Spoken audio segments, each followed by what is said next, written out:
السلام علیکم ورحمۃ اللہ وبرکاتہ۔ الحمدللہ وحدہ والصلاۃ والسلام علی من لا نبی بعدہ۔ ہمارے ولاگ یہ آج تیسرا ولاگ ہے عالمی طور پہ خواتین کا دن منانے کے سلسلے میں، اور ہم نے عرض کیا تھا کہ دو نظریے ہیں، دو انتہائیں ہیں، ان کے درمیان میں اسلام کا نظریہ ہے۔ عورت کو برائی سمجھا جاتا ہے اور عورت کو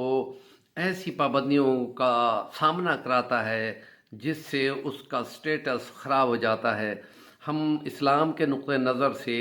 پریچنگ کے انداز میں، ابلاغ تبلیغ کے انداز میں اس کے حقوق کی بات کر رہے ہیں، اور ہم نے گزارش کی تھی کہ یورپ کے اندر جتنے مسلمان ہوتے ہیں 10 آدمیوں میں 7 خواتین ہوتی ہیں۔ کیوں؟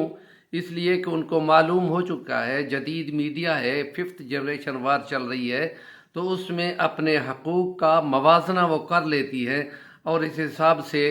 وہ یہ چیز سمجھ لیتے ہیں، اور اس وجہ سے اسلام کو قبول کرتی ہیں کہ اسلام نے خواتین کو سب سے زیادہ ان کو حق دیا ہے۔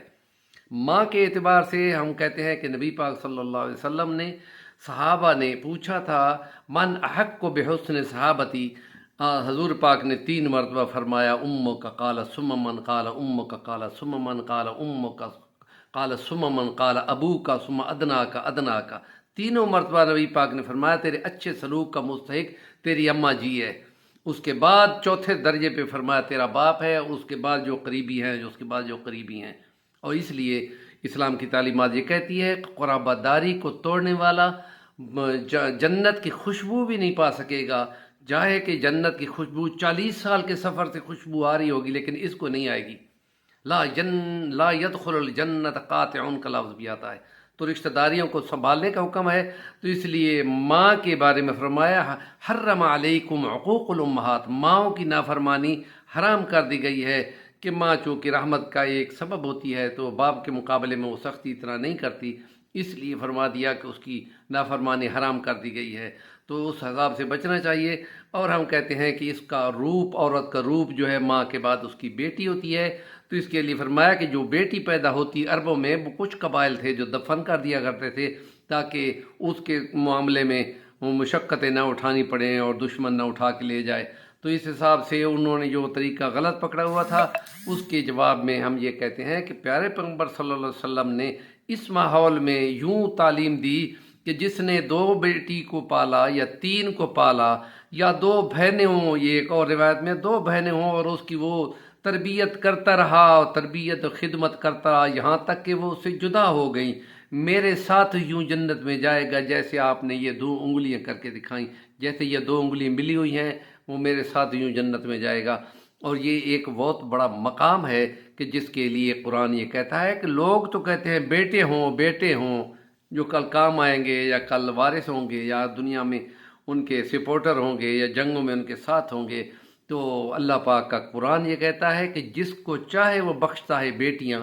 جس کو چاہے بخشتا ہے وہ بیٹے، جس کو چاہے وہ بخشتا ہے بیٹیاں اور بیٹے ملا کر، اور جس کو چاہے کر دے بانجھ، اس کو کوئی نہیں دے سکتا۔ یہ قرآن کی آیت کا ترجمہ ہم نے پڑھا ہے، اور اس کے لیے اللہ نے پہلے بیٹیوں کا تذکرہ کیا ہے، یا بولے من یشاء اناسا۔ ہمارے میاں والی کے حکیم عبدالرحیم خان مرحوم رحمۃ اللہ، وہ یہی آیت جو لوگ کہتے تھے ہماری اولاد نہیں ہوئی، تو وہ کہتے تھے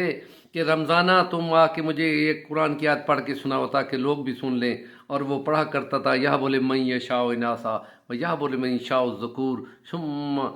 پھر اس کے بعد یہ آیت سناتا تھا کہ جس کو چاہے بخش دے بیٹیاں۔ بیٹیوں کا تذکرہ خدا نے کیا ہے، نبی پاک صلی اللہ علیہ وسلم نے اس کی وضاحت فرما دی کہ میرے ساتھ یوں جنت میں جائے گا۔ بیٹے کے لیے کوئی ضمانت نہیں دی، کیوں بیٹے خود تکڑے ہوتے ہیں، تو اس کے لیے بیٹی کو کمزور سمجھا جاتا تھا اور اس کو مار دیا جاتا تھا، یا اس کو حقوق نہیں ملتے تھے، یا اس کے ساتھ جو سلوک ہوتے تھے عرب کے حساب سے، تو اسلام نے آ کر دھیرے دھیرے ان کو سیٹ کیا، ان کو بہتر کیا، اور اس کے نتیجے میں اس عورت کا مقام بہت بہت بلند اور بہتر ہو گیا، اور اس کے لیے باقاعدہ ان کو مختلف حقوق یاد دلوائے۔ اور اس پیغمبر اسلام نے عورت کا سٹیٹس جنگوں میں بھی یوں قائم رکھا کہ جس کسی دشمن کی جنگ ہو تو اس میں نہ عورت کو دیکھنا ہے، نہ ان کو بازاروں میں سے چیزیں اٹھانی ہیں، نہ باغ اجاڑنے ہیں، نہ ان کے کھیتوں میں سے فصل چارہ کاٹنا ہے، اور یہ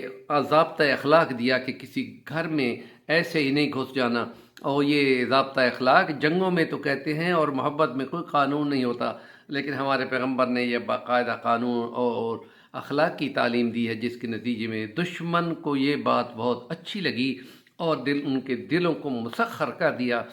چینل کا نام ہے سفیر رحمان الوانی، ضرور سبسکرائب کر لیں اور کمنٹ کریں گے تو مہربانی ہوگی۔